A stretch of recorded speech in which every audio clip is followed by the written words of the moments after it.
हरे कृष्ण। आप सभी को निर्जला एकादशी की बहुत बहुत शुभकामनाएं। भगवान श्री हरि विष्णु की कृपा आप सभी पर सदैव बनी रहे। अब कल्पना कीजिए हस्तिनापुर के राज दरबार की। आज का दिन है मोक्षदायिनी निर्जला एकादशी का, एक ऐसा परम पावन व्रत जिसे करने से सभी एकादशियों का फल प्राप्त होता है। ये व्रत केवल शरीर को तपाने का नहीं बल्कि आत्मा को शुद्ध करने और मोक्ष प्राप्ति का मार्ग है। आज हस्तिनापुर का राज दरबार सजा हुआ है। राज सिंहासन पर विराजमान है श्री कृष्ण और पांडवों सहित पूरी सभा जो श्रद्धा से भरी हुई है। पर आज सभा में महाराज युधिष्ठिर नहीं बल्कि बलशाली भीमसेन प्रश्न कर रहे हैं। हे माधव, मेरे सभी भ्राता और माता कुंती एकादशी व्रत का पालन करते हैं, परंतु मैं अपने अत्यधिक भोजन की इच्छा के कारण यह व्रत कभी नहीं कर पाता। मेरा मन भी व्रत करने को आतुर है। क्या कोई ऐसा उपाय है कि मैं केवल एक व्रत करूं और सारे व्रतों का फल मुझे मिल जाए? भीमसेन की ये जिज्ञासा सुनकर श्री कृष्ण मधुर मुस्कान के साथ कहने लगे, हे भीमसेन, तुम ये प्रश्न स्वयं महर्षि वेद व्यास जी से करो, वे ही इस विषय में उत्तम मार्ग बताएंगे। आइए अब इस कथा को विस्तार पूर्वक सुनते हैं। जब वेद व्यास जी ने पांडवों को चारों पुरुषार्थ अर्थात धर्म, अर्थ, काम और मोक्ष देने वाले एकादशी व्रत का संकल्प कराया था, तब युधिष्ठिर महाराज ने कहा, जनार्दन, ज्येष्ठ मास के शुक्ल पक्ष में जो एकादशी पड़ती है, कृपया उसका वर्णन कीजिए। तब भगवान श्री कृष्ण ने कहा, राजन, इसका वर्णन परम धर्मात्मा व्यास जी करेंगे, क्योंकि ये संपूर्ण शास्त्रों के तत्वज्ञ और वेद वेदांगों के पारंगत विद्वान हैं। तब वेद व्यास जी कहने लगे, कृष्ण और शुक्ल पक्ष की एकादशी में अन्न खाना वर्जित है। द्वादशी को स्नान करके पवित्र होकर पुष्पों से भगवान केशव की पूजा करें, फिर पहले ब्राह्मणों को भोजन देकर अंत में स्वयं भोजन करें। यह सुनकर भीमसेन बोले, परम बुद्धिमान पितामह, मेरी उत्तम बात भी सुनिए। राजा युधिष्ठिर, माता कुंती, द्रौपदी, अर्जुन, नकुल और सहदेव ये सभी एकादशी को कभी भोजन नहीं करते और मुझसे भी हमेशा यही कहते हैं कि भीमसेन, एकादशी को तुम भी ना खाया करो। परंतु मैं उन लोगों से यही कहता हूँ कि मुझसे भूख नहीं सही जाएगी। भीमसेन की बात सुनकर व्यास जी ने कहा, भीम, अगर तुम नरक को दूषित समझते हो और तुम्हें स्वर्गलोक की प्राप्ति अभीष्ट है, तो तुम दोनों पक्षों की एकादशियों के दिन भोजन मत करना। भीमसेन बोले, महाबुद्धिमान पितामह, मैं आपके सामने सच कहता हूँ, मुझसे एक बार भोजन करके भी व्रत नहीं किया जा सकता, तो फिर भला उपवास करके मैं कैसे रह सकता हूँ? मेरे उदर में व्रक नामक अग्नि सदा प्रज्वलित रहती है, इसलिए जब मैं बहुत अधिक खाता हूँ तभी ये शांत होती है। इसलिए महामुने, मैं पूरे वर्ष भर में केवल एक ही उपवास कर सकता हूँ, जिससे स्वर्ग की प्राप्ति सुलभ हो और जिसके करने से मैं कल्याण का भागी हो सकूँ। ऐसा कोई व्रत निश्चय करके मुझे बताइए, मैं उसका यथोचित रूप से पालन करूँगा। व्यास जी ने कहा, भीम, ज्येष्ठ मास में सूर्य वृष राशि पर हो या मिथुन राशि पर, शुक्ल पक्ष में जो एकादशी हो उसका यत्नपूर्वक निर्जल व्रत करो। केवल कुल्ला या आचमन करने के लिए मुख में जल डाल सकते हो, उसको छोड़कर किसी प्रकार का जल विद्वान पुरुष मुख में न डाले, अन्यथा व्रत भंग हो जाता है। एकादशी को सूर्योदय से लेकर दूसरे दिन के सूर्योदय तक मनुष्य जल का त्याग करे तो ये व्रत पूर्ण होता है। इसके बाद द्वादशी को प्रभात काल में स्नान करके ब्राह्मणों को विधि पूर्वक जल और स्वर्ण का दान करे। इस प्रकार सब कार्य पूरा करके जितेंद्रीय पुरुष ब्राह्मणों के साथ भोजन करे। वर्ष भर में जितनी एकादशियां होती हैं उन सब का फल इस निर्जला एकादशी से मनुष्य प्राप्त कर लेता है, इसमें बिल्कुल भी संदेह नहीं। शंख, चक्र और गदा धारण करने वाले भगवान केशव ने मुझसे कहा था कि अगर मनुष्य सबको छोड़कर एकमात्र मेरी शरण में आ जाए और एकादशी को निराहार रहे तो वह सब पापों से छूट जाता है। कुंती नंदन, निर्जला एकादशी के दिन श्रद्धालु स्त्री पुरुषों के लिए जो विशेष दान और कर्तव्य विहित हैं उन्हें भी सुनो। उस दिन जल में शयन करने वाले भगवान विष्णु का पूजन और जलमयी धेनु यानी पानी में खड़ी गाय का दान करना चाहिए। सामान्य गाय या घी से बनी गाय का दान भी किया जा सकता है। इस दिन दक्षिणा और कई तरह की मिठाइयों से ब्राह्मणों को संतुष्ट करना चाहिए, क्योंकि उनके संतुष्ट होने पर ही श्री हरि मोक्ष प्रदान करते हैं। जिन्होंने श्री हरि की पूजा और रात्रि में जागरण करते हुए इस निर्जला एकादशी का व्रत किया है, उन्होंने अपने साथ ही बीती हुई 100 पीढ़ियों को और आने वाली 100 पीढ़ियों को भगवान वासुदेव के परम धाम में पहुंचा दिया है। निर्जला एकादशी के दिन अन्न, वस्त्र, गौ, जल, शैया, सुंदर आसन, कमंडल और छाता दान करना चाहिए। जो श्रेष्ठ और सुपात्र ब्राह्मणों को जूता दान करता है, वह सोने के विमान पर बैठकर स्वर्ग लोक में प्रतिष्ठित होता है। जो इस एकादशी की महिमा को भक्ति पूर्वक सुनता है अथवा उसका वर्णन करता है, वह स्वर्गलोक में जाता है। चतुर्दशी युक्त अमावस्या को सूर्य ग्रहण के समय श्राद्ध करके मनुष्य जिस फल की प्राप्ति करता है, वही फल इस कथा को सुनने से भी मिलता है। भीमसेन ज्येष्ठ मास में शुक्ल पक्ष की जो शुभ एकादशी होती है, उसका निर्जल व्रत करना चाहिए। उस दिन श्रेष्ठ ब्राह्मणों को शक्कर के साथ जल के घड़े दान करने चाहिए।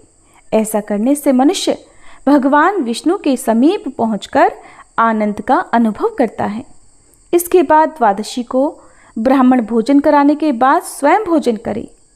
जो इस प्रकार पूर्ण रूप से पापनाशिनी एकादशी का व्रत धारण करता है, वह सब पापों से मुक्त होकर आनंदमय वैकुंठ लोक को प्राप्त करता है। ये सुनकर भीमसेन ने भी इस शुभ एकादशी का व्रत आरंभ कर दिया। तभी से यह एकादशी भीमसेनी एकादशी के नाम से प्रसिद्ध हुई। प्रिय श्रोताओं, आइए अब हम सब मिलकर भगवान श्री लक्ष्मी नारायण जी से क्षमा प्रार्थना करें।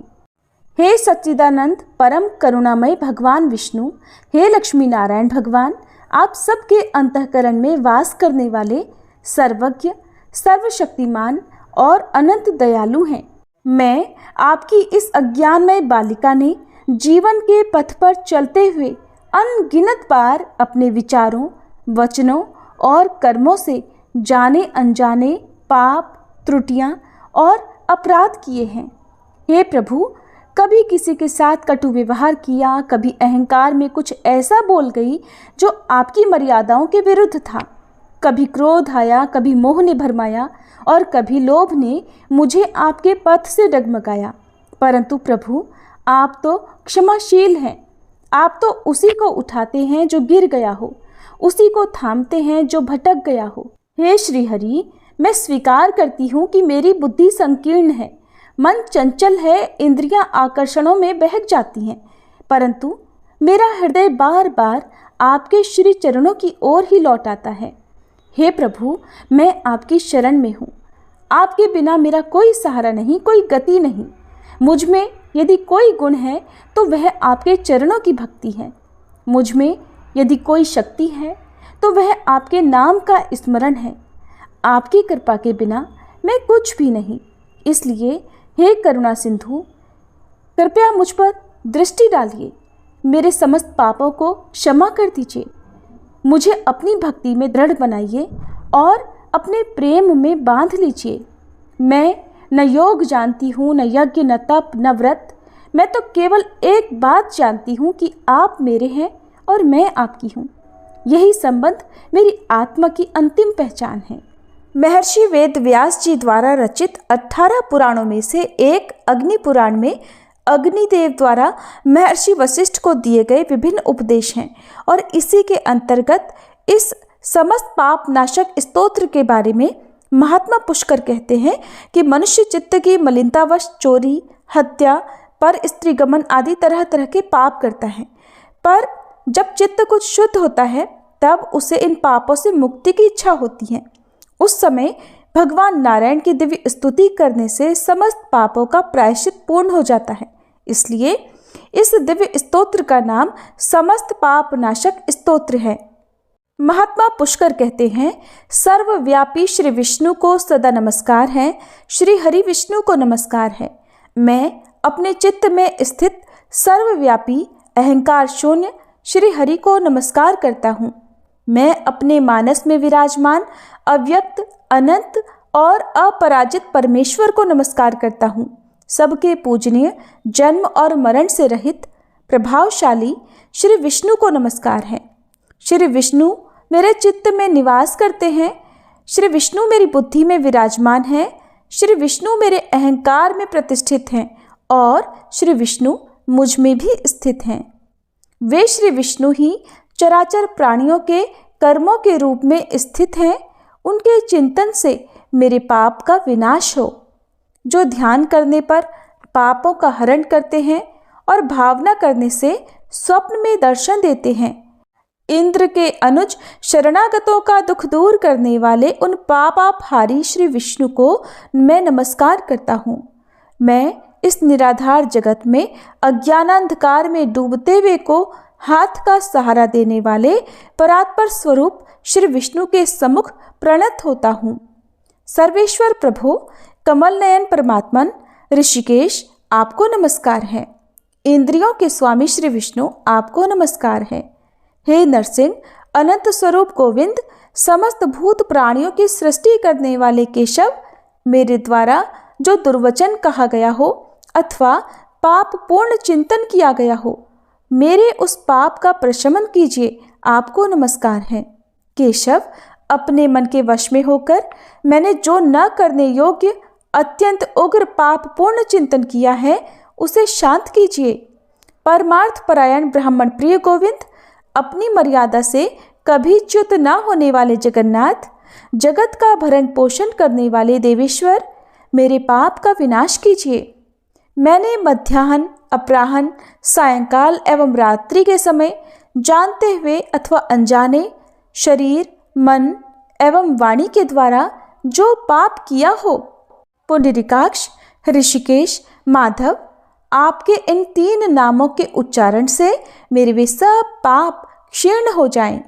हे कमल नयन लक्ष्मीपते, इंद्रियों के स्वामी माधव, आज आप मेरे शरीर एवं वाणी के द्वारा किए हुए पापों का हनन कीजिए। आज मैंने खाते, सोते, खड़े, चलते अथवा जागते हुए मन, वाणी और शरीर से जो भी नीच एवं नरक की प्राप्ति कराने वाला सूक्ष्म अथवा स्थूल पाप किया हो, भगवान वासुदेव के नामोच्चारण से वे सब विनष्ट हो जाएं। जो परब्रह्म, परम धाम और परम पवित्र हैं, उन श्री विष्णु के संकीर्तन से मेरे सब पाप लुप्त हो जाएं। जिसको प्राप्त होकर ज्ञानी जन पुनः लौट कर नहीं आते, जो गंध, स्पर्श आदि तन्मात्राओं से रहित हैं, श्री विष्णु का वह परम पद मेरे पापों का शमन करे। जो मनुष्य पापों का विनाश करने वाले इस स्तोत्र का पठन अथवा श्रवण करता है, वह शरीर, मन और वाणी जनित समस्त पापों से छूट जाता है एवं समस्त पाप ग्रहों से मुक्त होकर श्री विष्णु के परम पद को प्राप्त होता है। इसलिए किसी भी पाप के हो जाने पर इस स्तोत्र का जप करें। यह स्तोत्र पाप समूहों के प्रायश्चित के समान है। कृच्छ्र आदि व्रत करने वालों के लिए भी यह श्रेष्ठ है। स्तोत्र, जप और व्रत रूप प्रायश्चित से संपूर्ण पाप नष्ट हो जाते हैं। इसलिए भोग और मोक्ष की सिद्धि के लिए इनका अनुष्ठान करना चाहिए। एक बार किसी गांव में किसान रहता था। वह हर दिन मंदिर जाता और तुलसी माता की पूजा किया करता था। वह तुलसी माता से रोज प्रार्थना करता कि हे तुलसी माता, मेरे आनंद करना। तुलसी माता ने एक दिन सोचा कि ये किसान बहुत सीधा साधा है, एक तो गरीब है, फिर भी हर दिन समय निकालकर मेरी पूजा किया करता है। मैं इसके लिए कुछ न कुछ करना चाहती हूँ। ये सोचकर तुलसी माता ने एक छोटी कन्या का रूप धरा और किसान के रास्ते पर जाकर बैठ गई और फिर उस किसान से कहने लगी कि मैं भी तुम्हारे घर चलना चाहती हूँ, मेरा कोई नहीं है। किसान ने सोचा, घर पर तो मेरी 6 बेटियां पहले से ही हैं, अब 7 लड़कियों का मैं पेट कैसे भरूंगा, कैसे उनका पालन पोषण करूंगा और कैसे इनका विवाह कराऊंगा, मेरे पास तो कुछ भी ऐसा नहीं है। ये सोचकर वह किसान बहुत परेशान हो गया। मारे दुख के उसको आजकल कुछ भी अच्छा नहीं लग रहा था, यहाँ तक कि उसको खाना खाने का भी मन नहीं कर रहा था। उसे इस तरह परेशान देखकर उसकी पत्नी बोली, क्या बात है, आजकल बहुत दुखी रहने लगे हो। तब वह किसान बोला, क्या बताऊं, मैं मंदिर जाता हूँ, वहां पर एक छोटी सी कन्या बैठी हुई है और वह रोज कहती है कि मैं भी तुम्हारे घर चलूंगी। अब तुम ही बताओ भला, घर पर तो हमारी 6 बेटियां पहले से ही हैं, अब 7वीं को लाकर मैं कैसे उसका पेट भरूंगा, कैसे गुजारा होगा। किसान की पत्नी बोली, अरे इसमें परेशान होने की इतनी क्या बात है, अगर वह आ रही है तो आने दो, जैसे हमारी ये 6 बेटियां रहती हैं वैसी वो भी रह लेगी। तब किसान बोला, अरे हम उसका विवाह कैसे कराएंगे, कैसे इतने बड़े परिवार का गुजारा होगा। किसान की पत्नी ने उसे समझाते हुए कहा, अरे ये तो कोई भी बात नहीं, कोई मुश्किल ही नहीं, जैसे हम अपनी 6 लड़कियों की शादी करवाएंगे वैसे ही 7वीं की भी करवा देंगे, अपनी 7 लड़कियों का विवाह साथ साथ करवा देंगे। अब किसान को अपनी पत्नी की बात सही लगी, उसका मन थोड़ा हल्का हुआ।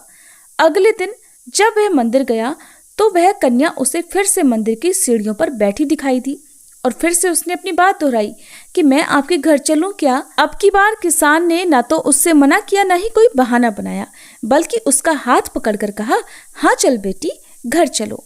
ऐसा कहकर वह किसान उस छोटी सी कन्या का हाथ पकड़कर अपने घर पर लिवा कर ले आया।